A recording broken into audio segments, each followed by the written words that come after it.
C'est ici, dans l'océan, que tout a commencé. Il y a des centaines de millions d'années, les premiers animaux y sont apparus. Progressivement, une partie d'entre eux est sortie des mers pour coloniser les terres. Plusieurs dizaines de millions d'années plus tard, certains animaux sont finalement retournés dans l'océan.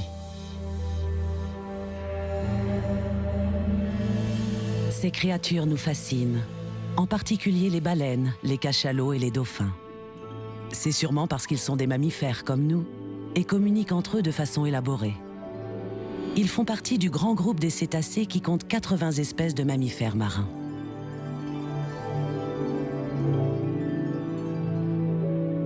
Les cétacés sont présents dans toutes les mers du globe, des régions polaires à l'équateur, de la haute mer aux estuaires. Plusieurs espèces vivent même dans certains fleuves, dans lesquels leur présence reste aujourd'hui encore mystérieuse.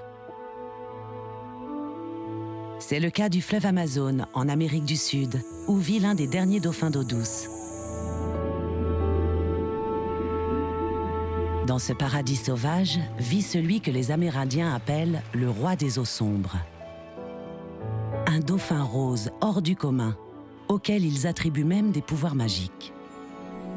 Selon la légende, cet être fantomatique serait capable de séduire les jeunes femmes et les attirer vers les profondeurs.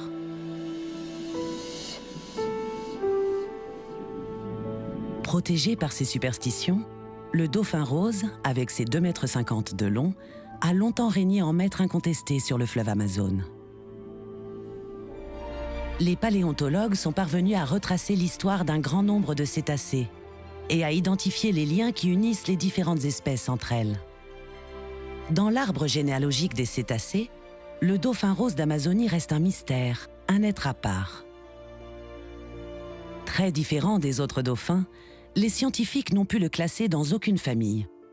Ils ont dû lui créer la sienne, les Inidés, en référence à son nom scientifique, Linia.